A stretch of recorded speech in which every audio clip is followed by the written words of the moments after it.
el templo del Señor estaba haciendo ¿qué? Un mercado, hermanos. ¿Y cómo es un mercado?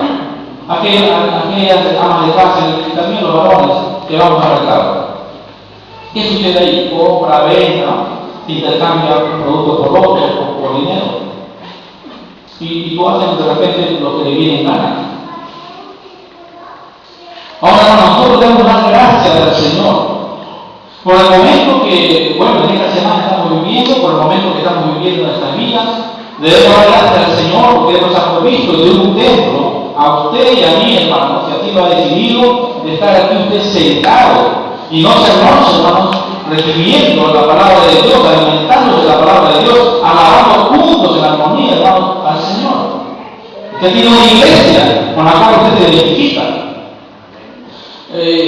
Cosas que otras congregaciones, hermanos, no cuentan con ello. Tienen que alquilar sus locales. Y no es nada seguro cuánto tiempo están ahí. Pero nosotros, hermanos, la Iglesia Pentecostal Misionera Peruana, debemos dar gracias que el Señor ha bendecido, hermanos, este lugar y ha provisto para ustedes y para cada uno de los que aquí hemos decidido congregarnos, pues esta clase de oración. ¿Hace cuántos años? Hace 36 años, hermanos. Amén. Te cuento, hermanos, y cada vez que pasan los días para contar mejores comodidades. Aquí tenemos pues libertad de culto, tenemos sanidades, tenemos, hermanos, tiempos de oración, podemos, hermanos, nosotros estar con toda la libertad para servir al Señor. Amén, hermanos. Ahora, la gran pregunta es, hemos leído este pasaje, hermanos, y la pregunta es, esta gente, hermanos, actuó de esa manera irreverente dentro del templo de Dios, dentro de la casa de oración, como así lo llamaba. Y no era la primera vez que ya se le había dicho, hermanos, al pueblo judío, que esto es casa de oración. Jesús estaba recordando, hermanos, lo que ya había sido dicho hace 800 años atrás en el Antiguo Testamento, aproximadamente. Y él estaba repitiendo lo mismo, porque observó que en su casa de oración, hermanos, se estaba generando indisciplina, desorden, como un mercado.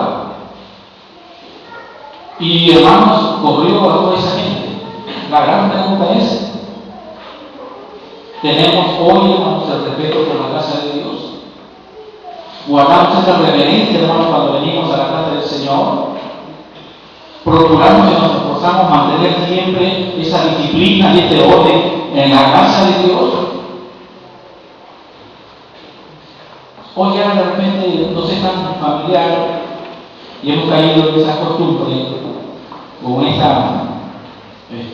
rutina, hermanos, de venir sin tener en cuenta que es la casa de oración.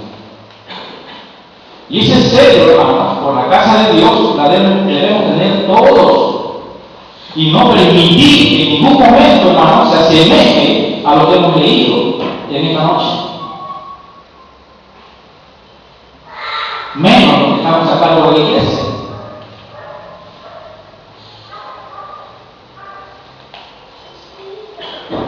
El templo, hermanos, era un centro de adoración cuando viene la hermanos. Pero se había convertido en un mercado. ¿Quiénes lo habían convertido en un mercado? Pues estos vendedores. Y posiblemente, hermanos, aún creyentes, seguidores, oyentes, lo que seguían a Jesús. Muy probablemente aún también ellos. Por lo tanto, hermanos, no podemos permitir, y es necesario, si es posible, hermanos, hacer los cambios, las renovaciones, el cambio de misión, es decir, de estrategias, de pasión, hermanos, del amor, hermanos, por la cosa de Dios. Si amamos nuestra casa, hermanos, que el Señor nos ha provisto, por respeto ha provisto a nuestros padres, y ahí nosotros vivimos, ahí nosotros nos cobijamos, ¿no? Ahí nos guardamos del frío, el Señor ha bendecido a nuestros padres.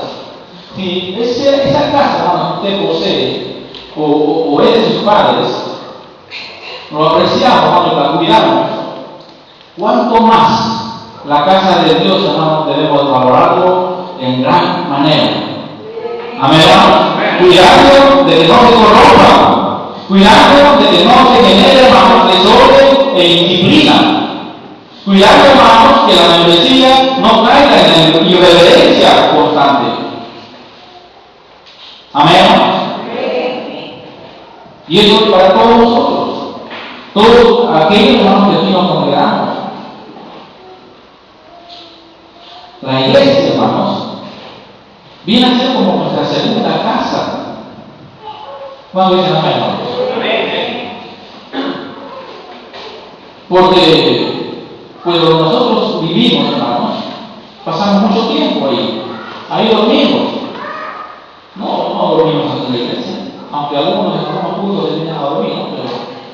Pero lo natural, hermanos, es que durmamos en nuestra casa, en nuestros dormitorios.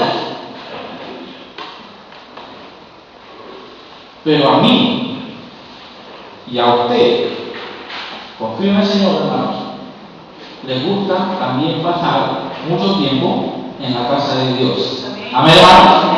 Así como en su casa están muchas horas, pero también, hermanos, estamos aquí en nuestra segunda casa, donde el Señor nos ha dado, donde el Señor nos ha bendecido, hermanos, para pasar muchas horas, hermanos, con nuestro Señor. Amén, hermanos, para estar en comunión con Él. Amén, hermanos, para estar en comunión, para celebrar. Tomar ese tiempo, hermanos, porque es nuestra segunda casa. Hay algunos, hermanos, que quisieran pasar todos los días aquí, mañana, tarde y noche. Hay ese deseo, ese sentir, pero luego se acuerdan. El Señor hace recordar, hermanos, que también tiene su familia, que también tiene su esposa y que también tiene sus hijos y que tiene que también cumplir con estas responsabilidades. Por lo tanto, la palabra del Señor nos proviene, hermanos. Debemos ser responsables también con nuestra familia. Si no, no pasaríamos aquí, hermanos, mañana, tarde y noche. Ahora en el capítulo 15 el Señor hizo un azote de cuerdas. ¿Se recuerda de esos algo familiares, hermanos? ¿Conocen ustedes esa cuerda de tres ramitas, de tres puntas? ¿Quién la usaba? Nuestros abuelitos, el famoso, el popular, así le llamaban San Martincito. ¿Quién ha probado eso? Y aquel que probó, hermano, no se olvidará porque le dejaba más huellas en las piernas por donde le caía. Y dice el versículo 15, y haciendo un azote de cuerdas, echó fuera del templo a todos y a unos animalitos. De repente ellos, hermanos, animales por su instinto solamente van con su ovejas y bueyes, los esparció la comunidad de los carlistas. Y aún, miren, hermanos, la reacción de Jesús. Aún dice que volvió las mesas. Se llenó de coraje, hermanos, nuestro Señor. ¿Por qué? Por el celo a la casa de Dios. Amén, hermanos. Entonces no podemos ser indiferentes cuando vemos, hermanos, que en la casa de Dios, en el templo, estamos hablando de la parte material, se genera de pronto ese desorden, o se quiere dar inicio al desorden. Y es necesario, hermanos, exhortarnos, corregirnos, enmendarnos. Amén, hermanos. Entonces, Jesús establece a través de esta enseñanza también el valor de la disciplina. ¿Quiénes nos enseñan a ser disciplinados? Los pastores, la iglesia. ¿Quién enseña la disciplina? ¿Quién nos disciplina? ¿Quiénes son los llamados a hacer eso con nosotros? Nuestros padres. Y Jesús, hermanos, establece a través de la enseñanza el valor de la disciplina. Porque provenimos de muchas familias